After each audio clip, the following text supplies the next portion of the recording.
So important. Thank you to you, Dr. Cohen, for appearing before the committee. Without a doubt, public confidence in the CDC has been tremendously damaged by the actions of multiple directives, directors, and choices made within CDC leadership. For example, at one point in time, CDC Director Redfield said that masks could offer more protection than vaccines. And of course, we now have scientific evidence that proves masks do very little to prevent transmission of COVID-19. And certainly we can dive into vaccine efficacy issues and questionable studies that were used to justify draconian lockdowns, but it's clear that the CDC has a very long road ahead to reestablish credibility and regain the trust of the American people. And I'm hopeful that your answers today will determine if you are in fact serious about taking on that challenge. Mr. Chairman, for the record, I'd ask unanimous consent to submit a statistical numerical errors made by the U.S. Centers for Disease Control and Prevention during COVID-19 pandemic. Gentlelady's requested a document to be recorded into the record. Yes, sir. Is there any objection to her document?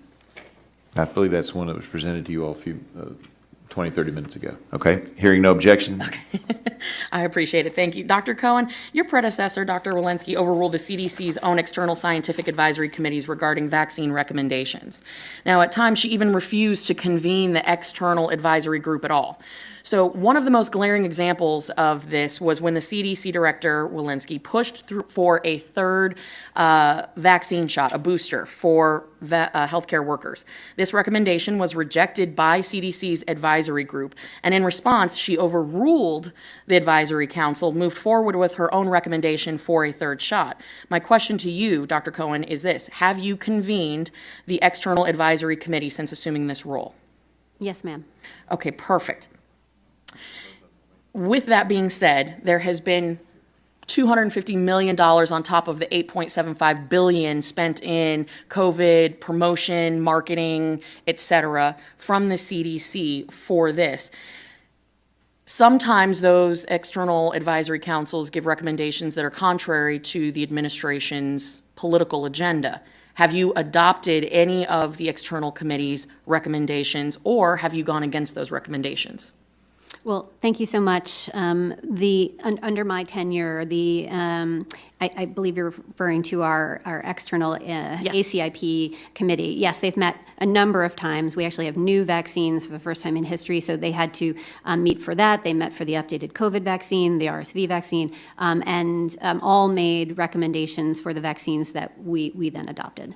So certainly there have been some troubling things coming out in recent years, particularly at the height of the pandemic, where members of that external advisory committee were fired for presenting an opinion that was contrary to the political agenda of the White House. In a situation where one of your advisory members presents a divergent opinion, are you taking that into consideration, or are you simply firing these people? So I'm not familiar with a situation where folks were fired. The way the ACIP works, they have a certain tenure, they serve for that tenure, and they do roll off, and we do choose additional new members.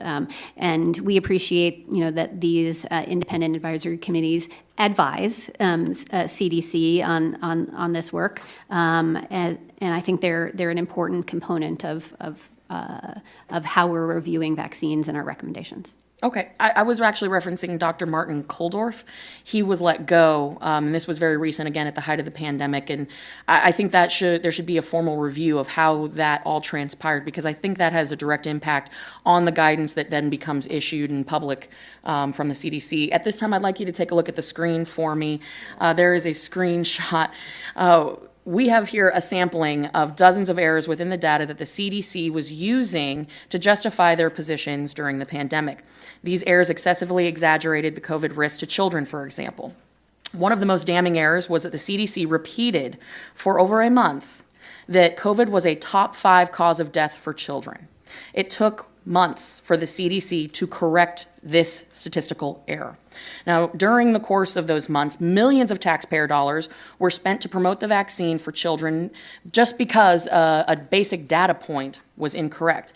Now, how do you plan to rectify this? Because quite frankly, if the CDC can't get basic data points correct, the credibility will never be restored within this institution. And also, children who really there was no scientific justification for them receiving the vaccine could potentially, and we have seen documented cases where they have vaccine injuries as a result of that being pushed on them and their parents feeling pressure from the CDC. So can you speak to these errors and how you plan to address these basic errors that have been documented over the past 3 years?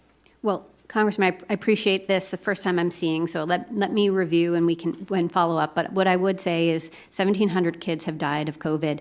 But let me tell you what I have done for my own daughters who are 9 and 11. I got them the original COVID vaccines, and just a few weeks ago they got the updated COVID vaccine. It's because I've looked at the data, and I think that these are vaccines that the safety profile is there in terms of safety, and they are very effective at making sure that our kids are protected. I don't want them to either get into the hospital, nor do I want them to get long COVID. So I got my own kids vaccinated, and so I'm happy to look at this data, but I wanted to at least share how I made a decision as a mom for my own kids.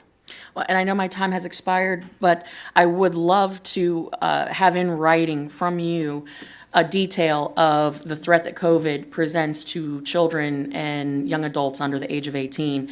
I'm sure you probably have that off the top of your head if you can provide us that number. You can get that to us later. I appreciate it. The gentlelady's time is up now.